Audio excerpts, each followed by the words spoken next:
The morning mist clung to the mountains like a gray blanket as Captain Sarah Chen adjusted her scope for the third time. Beside her, Staff Sergeant Maria Rodriguez lay motionless, her breathing so controlled it seemed she had become part of the rocky terrain itself. They had been in position since 0300 hours. And now, as dawn broke over the training grounds at Fort Bragg, they knew their greatest challenge was about to begin. Sarah had earned her reputation as one of the deadliest snipers in the Army through years of precision and patience. Her record spoke for itself: 4 tours overseas, countless successful missions, and not a single missed target when it mattered. But today was different. Today, she and Maria faced something neither had encountered before: a full SEAL team, 25 of America's most elite warriors, in a training exercise designed to push everyone to their absolute limits.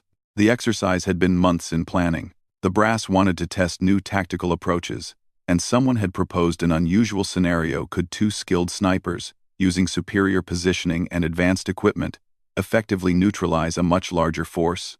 The SEALs had volunteered eagerly, confident in their numbers and training. They had no idea what they were walking into. Maria checked her watch. 0600 hours. Right on schedule. The first SEAL patrol would begin their advance up the mountain. The exercise covered 15 square miles of rugged terrain, with multiple objectives the SEALs needed to secure. Sarah and Maria's job was simple in concept, but nearly impossible in execution: prevent them from reaching any of those objectives. The 2 women had spent weeks studying the terrain, identifying every possible route, every piece of cover, every advantage they could exploit. They had positioned supply caches at strategic points and memorized the landscape so thoroughly they could navigate it blindfolded. Their weapons were state-of-the-art custom rifles with advanced optics that could engage targets accurately at distances exceeding 1,500 meters. Through her scope, Sarah spotted the first movement. A 4-man SEAL team moved through the valley below, their advance careful and professional. They moved in perfect formation, each man covering specific fields of fire, communicating through hand signals. These were not ordinary soldiers. Every movement showed years of training and combat experience. Maria's voice crackled softly through the radio. Contact, 2 o'clock, approximately 800 meters. She had spotted a second team attempting to flank around the eastern ridge. The SEALs were already adapting, spreading out to make themselves harder targets, while maintaining their advance toward the first objective: a communications relay that needed to be captured according to the exercise parameters. Sarah steadied her breathing and found her target through the scope. The lead SEAL was moving with confidence, probably assuming that any sniper threat would be much closer to the objectives they were trying to reach. That assumption would cost them. Sarah's finger found the trigger, and with a gentle squeeze, she fired. The paintball round struck the SEAL's center mass, marking him as eliminated from the exercise. Before his teammates could react or identify the shot's origin, Maria had eliminated the second man in the formation. In less than 10 seconds, the 4-man patrol had been reduced to 2 confused and suddenly very cautious SEALs. What happened next demonstrated why SEALs earned their reputation. Instead of panicking or retreating, the remaining 2 immediately took cover and began calling in the sniper contact. Within minutes, Sarah could see other SEAL teams adjusting their approaches, moving to support their teammates while trying to locate the sniper positions. But Sarah and Maria had planned for this. They had prepared multiple firing positions, connected by carefully concealed routes that would allow them to relocate quickly without being detected. As soon as they had taken their shots, both women were already moving, carrying only essential gear to maintain their mobility. The SEALs began their counterattack with impressive coordination. Teams moved to flank the presumed sniper positions, while others provided covering fire. Smoke grenades created concealment as they bounded forward in perfect tactical formation. If Sarah and Maria had remained in their original positions, they would have been overrun within minutes. Instead, they were already 400 meters away, setting up in their secondary position with a different angle on the battlefield. From here, they could see the SEALs advancing on empty ground, their careful tactics wasted on positions that were no longer occupied. Maria took the next shot, eliminating a SEAL who had broken cover to advance on their previous position. The paintball round struck him in the shoulder, and he immediately raised his weapon to signal his elimination. The shot came from a completely different direction than expected, causing confusion among the remaining SEALs. Through her radio, Sarah could hear the SEAL commanders trying to coordinate their response. They were dealing with an enemy that seemed to be everywhere, and nowhere at once. Every time they thought they had identified a sniper position, shots came from somewhere else entirely. The morning was still young, and already the SEALs had lost 6 men without ever seeing their opponents. The exercise was designed to last until one side achieved their objectives or was completely eliminated. At this rate, Sarah and Maria were proving that 2 determined snipers with superior positioning and planning could be worth far more than their numbers suggested. As the SEALs regrouped and planned their next move, Sarah allowed herself a small smile. The hardest part was still ahead. The SEALs would adapt. They would learn. And they would come harder. But for now, the mountain belonged to 2 women who had proven that sometimes precision beats force. The SEALs' adaptation came faster than Sarah had expected. By 0800 hours, they had completely changed their approach. Instead of advancing in predictable patterns toward their objectives, they had split into smaller, more unpredictable units. Some were moving in pairs, others alone, all using different routes and timing to make it impossible for the 2 snipers to predict where the next target would appear. Lieutenant Commander Jake Morrison, leading the SEAL operation, had quickly realized they were facing opponents who understood their tactics better than most enemies ever would. After losing 6 men in the first 2 hours, he made the decision that would define the rest of the exercise. He stopped trying to complete the mission objectives and instead focused entirely on hunting the snipers. Sarah watched through her scope as Morrison's plan unfolded. 3 teams were now moving specifically to locate sniper positions, using techniques designed to force the hidden shooters to reveal themselves. They moved erratically, using terrain features to break up sight lines, and carried reflective panels that could blind scopes if positioned correctly. Maria's voice came through the radio, tense but controlled. "They're learning fast. Southeast team is using bounding overwatch specifically designed to counter snipers. These guys have done this before." She was right. The SEALs moving through the southeastern approach were using a technique that forced snipers to either take quick, difficult shots or watch their targets escape to cover. It was designed to make patient, precise shooting nearly impossible. Sarah had to admire their professionalism. Even after losing a quarter of their force, the SEALs showed no signs of frustration or panic. They adapted their tactics like water flowing around obstacles, always finding new approaches and never repeating mistakes. The next engagement came when Maria spotted a lone SEAL moving through the dense forest below their position. He was good using natural camouflage and moving in short rushes that made him difficult to track. But Maria had been watching his pattern for 10 minutes, and she knew where he would appear next. Her shot took him cleanly, the paintball round marking him eliminated just as he reached what he thought was safe cover. But the shot revealed their position to other teams, and within seconds, Sarah could see SEALs moving to surround their location. "Time to go," Sarah whispered, and both women began their practiced withdrawal. They moved like ghosts through terrain they knew better than their opponents, using ravines and dense brush to mask their movement. Behind them, the SEALs reached their position with impressive speed, but found only empty ground and the faint impressions where someone had been lying prone. The chase that followed tested every skill Sarah and Maria had developed over their careers. The SEALs pursued them with determination, using tracking techniques and coordinated movements to try to corner them. But the 2 women had prepared for exactly this scenario. They split up, forcing their pursuers to make a choice.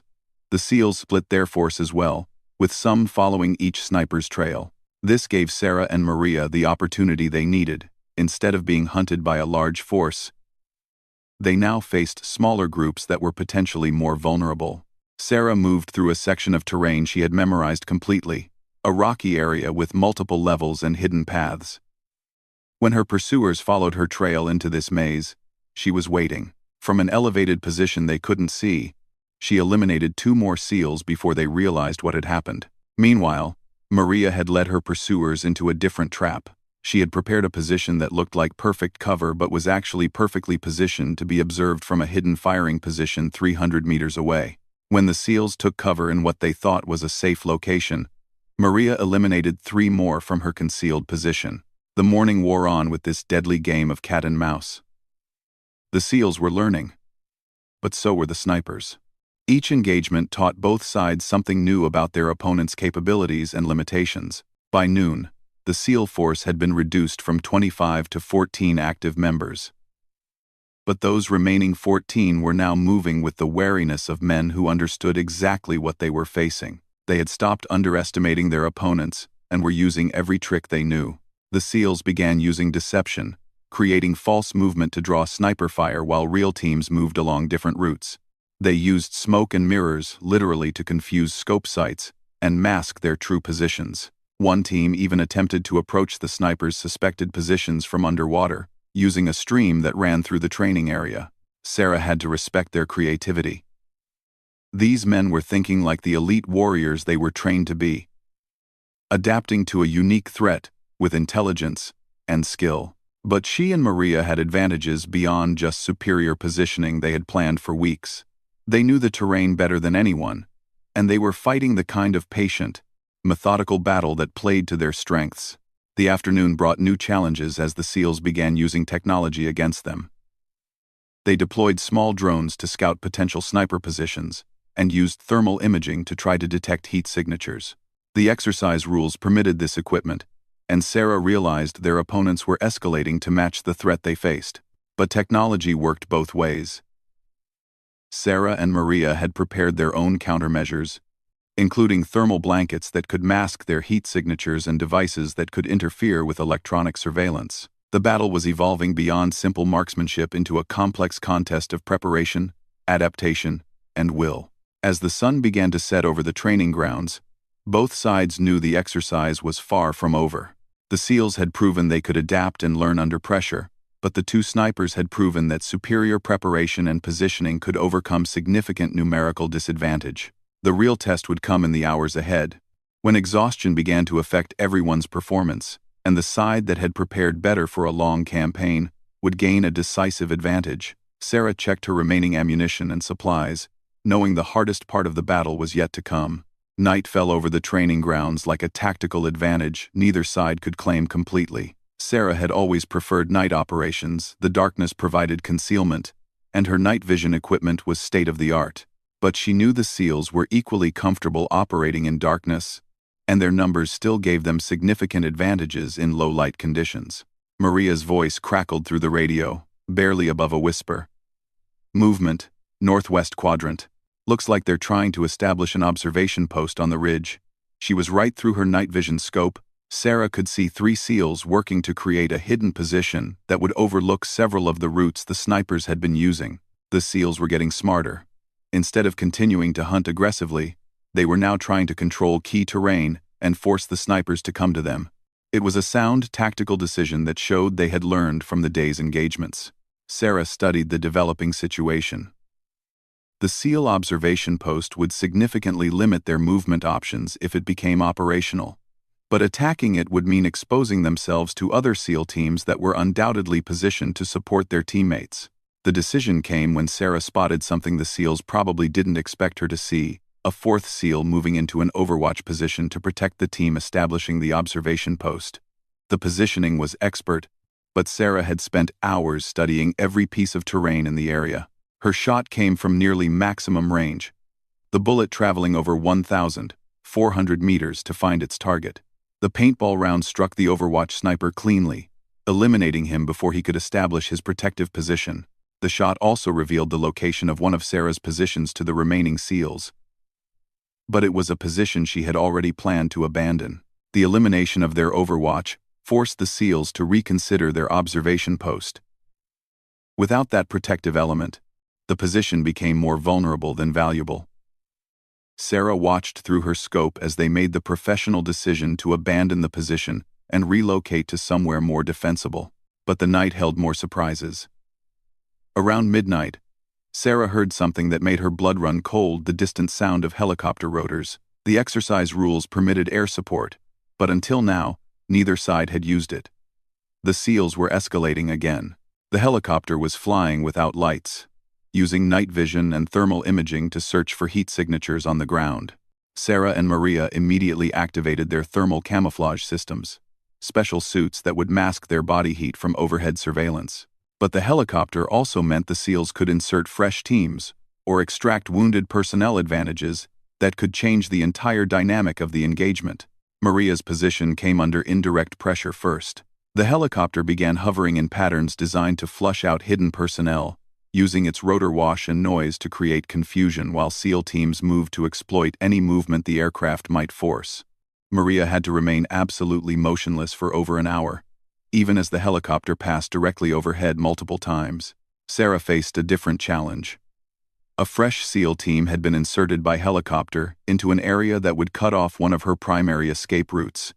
These weren't exhausted warriors who had been fighting all day. They were fresh, alert, and specifically briefed on the tactics the snipers had been using. The engagement that followed tested every aspect of Sarah's training. The fresh SEALs moved with precision, born of detailed intelligence about her previous positions and methods. They used coordinated advances that forced her to either take difficult shots or allow them to approach danger close. Sarah chose to fight. Her first shot eliminated the team leader. A clean hit at 800 meters that demonstrated why she had earned her reputation. But the remaining 3 SEALs immediately adapted, using smoke grenades and evasive movement to close the distance, while their eliminated teammate provided intelligence about her position via radio.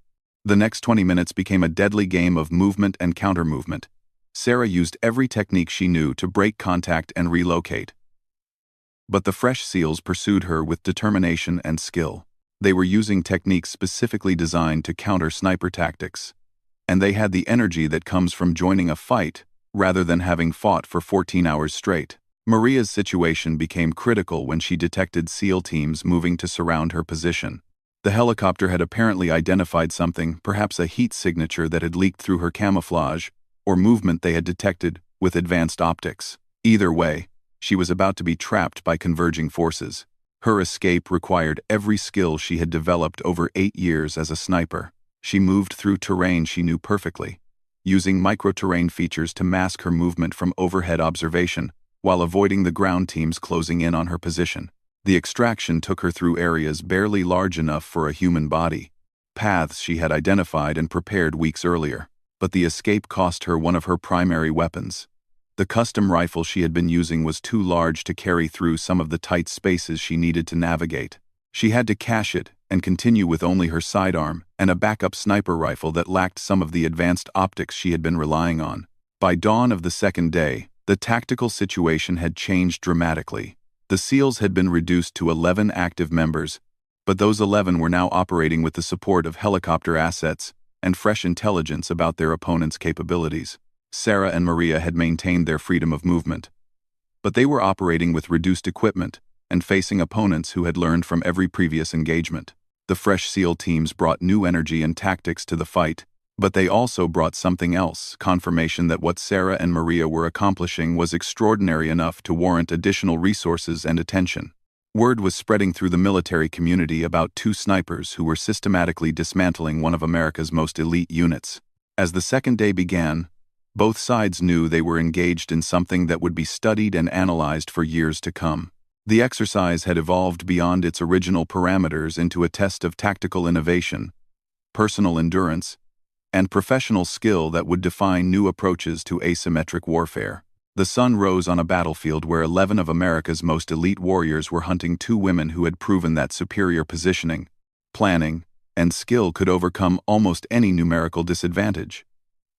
The question now was whether experience and preparation could continue to triumph over fresh resources and adapted tactics. The second day brought weather that changed everything. Heavy clouds rolled in from the west, and by 0900 hours, rain began falling steadily across the training grounds. The precipitation degraded visibility, affected electronic equipment, and created new tactical opportunities for both sides. Sarah wiped condensation from her scope lens and adjusted her position under the improvised shelter she had constructed. The rain would make tracking more difficult, but it would also muffle sound and reduce the effectiveness of thermal imaging. She and Maria would need to adapt their tactics to take advantage of the changed conditions. Lieutenant Commander Morrison faced his own challenges with the weather. The helicopter support that had proven so valuable during the night operations was now grounded by low visibility and dangerous flying conditions. His remaining 11 SEALs would have to complete the mission without air support, but Morrison had learned much from the previous day's engagements. He had identified patterns in how the snipers operated, the types of terrain they preferred, and the methods they used to break contact when pressured. This intelligence would be crucial for what he planned next, a coordinated assault designed to force the snipers into a decisive engagement. The morning's first contact came when Maria spotted a 6-man SEAL team moving through the valley below her position. They were advancing in a formation she hadn't seen before, a spread line that would make it difficult to engage multiple targets quickly while ensuring that survivors would have clear fields of fire on any sniper position that revealed itself. Maria took her time, studying the advancing SEALs through her scope. The rain made range estimation more difficult, and she needed to be certain of her shot. When she finally fired, the round struck the lead SEAL center mass, marking him eliminated. But instead of taking cover, the remaining 5 SEALs immediately charged toward her position. This was new. Previously, the SEALs had used careful, methodical approaches when they came under sniper fire. This direct assault was designed to overwhelm a sniper position through aggressive action, accepting casualties to close the distance and eliminate the threat. Maria was forced to abandon her position immediately. The charging SEALs covered the 400 meters to her location in less than 2 minutes, moving with the kind of controlled aggression that had made them legendary. By the time they reached her firing position, she was already 200 meters away, moving through terrain that would make pursuit difficult. But the SEALs weren't trying to pursue her. Instead, they were studying her position, gathering intelligence about how she had set up her hide, what equipment she had been using, and what routes she had prepared for escape. This information would be valuable for future engagements. Sarah faced a similar challenge when another SEAL team detected her movement between positions. Instead of trying to engage her from long range, they called in artillery simulation paintball rounds, fired from mortars that could mark large areas as destroyed. The simulated artillery forced Sarah to move faster than she preferred, making her more visible to observation. The new SEAL tactics were working. By forcing the snipers to move quickly and frequently, they were reducing the advantages of superior positioning and preparation. The women were being pushed into more reactive, less advantageous engagements. The afternoon brought the most intense fighting yet. Morrison had consolidated his remaining forces into 3 teams of 3 men each, plus himself and his communications specialist as a command element. These teams were now operating in coordinated sweeps, designed to systematically clear areas where the snipers might be hiding. Sarah found herself caught between 2 of these teams as they converged on her position. The coordination was perfect, as one team pushed from the north. Another moved to cut off her escape routes to the south. She had only minutes to find a solution before being trapped. Her escape required taking significant risks. Sarah exposed herself to move between the converging SEAL teams, relying on the reduced visibility from the rain to mask her movement. She succeeded in breaking out of the developing trap, but not before one of the SEAL teams spotted her and gave chase. The pursuit that followed lasted over an hour and covered nearly 3 miles of difficult terrain. The SEALs pursuing Sarah were relentless, using radio communication to coordinate their movements and calling for support from other teams. Sarah used every technique she knew to break contact, but the SEALs adapted to each method and continued their pursuit. Finally, Sarah was forced to make a stand. She selected a position that would allow her to engage her pursuers from concealment while having multiple escape routes if the engagement went badly. When the first SEAL appeared in her scope, she eliminated him cleanly, but the remaining 2 immediately flanked her position, forcing her to relocate under direct observation. The running firefight that followed demonstrated the difference between theoretical training and practical experience. Both sides used advanced tactics, superior equipment, and professional skill. But the engagement was ultimately decided by small advantages, better knowledge of terrain, superior physical conditioning, and the kind of tactical instincts that come from years of combat experience. Sarah emerged from the engagement victorious but exhausted. She had eliminated both pursuing SEALs, but the effort had cost her significant ammunition and energy. More importantly, the SEALs now knew her approximate location and were moving to exploit that intelligence. Maria faced her own crisis when she discovered that one of the SEAL teams had found and destroyed one of her equipment caches. The cache had contained food, ammunition, and specialized equipment she needed for continued operations. Its loss would force her to operate with reduced capabilities for the remainder of the exercise. As evening approached, the tactical situation had reached a critical point. Sarah and Maria had eliminated 14 of the original 25 SEALs. But the remaining 11 were now operating with perfect coordination, superior numbers, and detailed knowledge of their opponent's capabilities. The snipers still held advantages in terrain knowledge and positioning, but they were operating with reduced equipment and facing opponents who had adapted completely to their tactics. The weather continued to be a factor, with the rain creating both opportunities and challenges for both sides. Visibility remained poor. Electronic equipment was suffering from moisture exposure, and the muddy conditions made movement more difficult and noisy. Both sides knew the exercise was approaching its climax. The SEALs had proven they could adapt and learn under extreme pressure, while the snipers had demonstrated that superior skills and preparation could overcome significant numerical disadvantages. The final phase would determine whether experience and expertise could triumph over fresh tactics and coordinated assault. Lieutenant Commander Morrison made his decision as darkness approached. Instead of continuing the methodical hunt that had characterized the day's operations, he would stake everything on one coordinated assault, designed to force a decisive engagement. Every remaining SEAL would participate in a carefully planned operation to locate and eliminate both snipers before dawn of the third day. The stage was set for a final confrontation that would test everything both sides had learned during 2 days of the most intensive training any of them had ever experienced. The final assault began at 0200 hours on the third day, under cover of darkness and continuing rain. Lieutenant Commander Morrison had planned the operation with the precision that made SEAL's legendary 11 men moving in perfect coordination, using every piece of intelligence they had gathered over 2 days of hard-fought engagements. Sarah sensed something was different before she saw any movement. The normal sounds of the night had changed, becoming too quiet, too controlled. Through her night vision scope, she detected the first signs of coordinated movement, shadows that moved with purpose, advancing on positions the snipers had used previously. Morrison's plan was elegant in its simplicity. Instead of trying to hunt the snipers across 15 square miles of terrain, he would force them to come to him. His teams had positioned themselves around the 3 objectives that the exercise required the SEALs to capture. The snipers would have to engage if they wanted to prevent mission completion, but Sarah and Maria had anticipated this possibility. They had prepared for exactly this scenario during their weeks of planning. If the SEALs chose to consolidate around their objectives, the snipers would use their superior knowledge of the terrain to engage from positions the enemy couldn't predict or counter. The first engagement came when Maria spotted SEAL teams moving to secure the communications relay, the primary objective they needed to capture. She had prepared a firing position 1,200 meters away that would allow her to observe and engage the objective area while remaining concealed from counterattack. Her first shot eliminated the SEAL team leader as he moved to establish security around the relay station. But instead of scattering or taking cover, the remaining SEALs immediately implemented a response plan they had clearly rehearsed.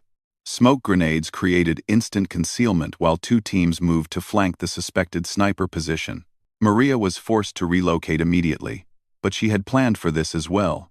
Her escape route led through terrain that would channel any pursuit into areas where she could observe and engage them. The cat-and-mouse game that followed lasted over an hour, with Maria eliminating 2 more SEALs while successfully evading capture. Meanwhile, Sarah faced her own challenge at the secondary objective, a simulated command post that needed to be secured and defended. 3 SEALs had established a defensive perimeter around the position, while Morrison and his communications specialist worked to complete the objective requirements. Sarah's position overlooked the command post from 900 meters away, close enough for precise shots but far enough to avoid immediate counterattack. She could see Morrison directing his men with the calm professionalism that had made him one of the Navy's most respected officers. Her shot eliminated one of the perimeter guards, causing the remaining SEALs to adjust their positions to cover the gap. But Sarah had studied their defensive arrangement for over 30 minutes, and she knew where each man would move when pressured. Her second shot came 15 seconds later, eliminating another guard as he moved to a position Sarah had identified as his most likely response to the first attack. The remaining guard and Morrison's communications specialist immediately called for support while trying to maintain security around the objective. The support arrived in the form of the last SEAL fire team, moving to reinforce the command post while trying to locate and eliminate the sniper, who had been systematically destroying their defensive positions. But Sarah was no longer where they expected her to be. She had moved to a position that allowed her to engage both the reinforcing team and the defenders simultaneously. Her third shot eliminated the leader of the reinforcing team, while her fourth marked the communications specialist. Morrison now found himself alone at the command post, with his entire force either eliminated or under heavy pressure. But Morrison hadn't survived multiple combat tours and earned command of a SEAL team by giving up when outnumbered. Instead of retreating, he made a decision that surprised everyone. He abandoned the defensive position and began moving to hunt the snipers directly. Morrison's solo assault was both brave and tactically sound. As a single individual, he presented a smaller target while maintaining all the advantages of his training and equipment.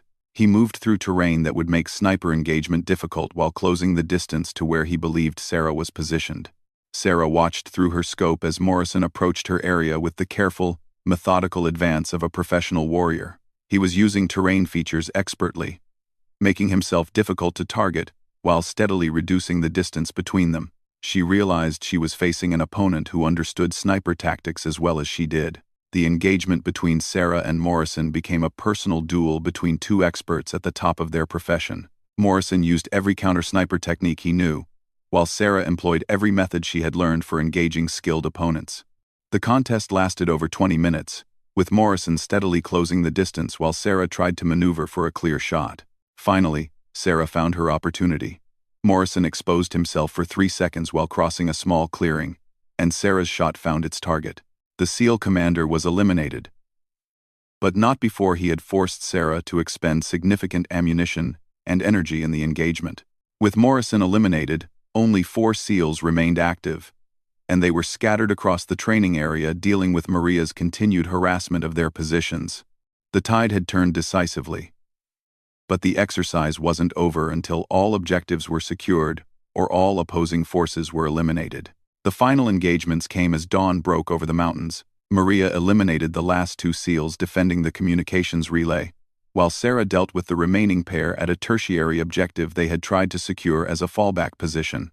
When the exercise horn sounded at 0800 hours, marking the end of the 3-day training period, Sarah and Maria remained the only active combatants on the battlefield. They had eliminated all 25 SEALs, while preventing the capture of any exercise objectives.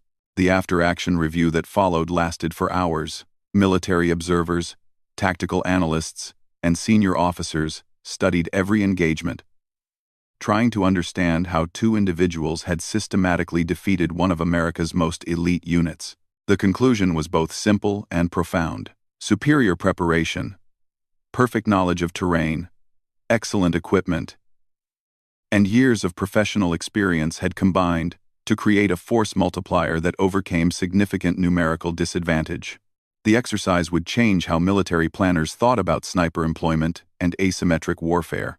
But for Sarah and Maria, the real victory wasn't in the tactical success, it was in the respect they had earned from opponents who understood exactly what they had accomplished. The 25 SEALs they had faced were among the best warriors America had ever produced, and defeating them required everything both women had learned during their military careers. As the participants gathered for the final briefing, there was no animosity between the opposing forces. Professional warriors recognize excellence regardless of which side demonstrates it. The SEALs had fought with skill and courage, adapting to challenges they had never faced before. The snipers had proven that individual excellence, properly applied, could achieve results that seemed impossible. The exercise became legendary within military circles, studied at war colleges and tactical schools around the world. 2 women had stood against 25 of America's most elite warriors and emerged victorious, proving that in warfare, as in life, sometimes the impossible is simply the difficult accomplished by those willing to prepare harder and fight smarter than their opponents.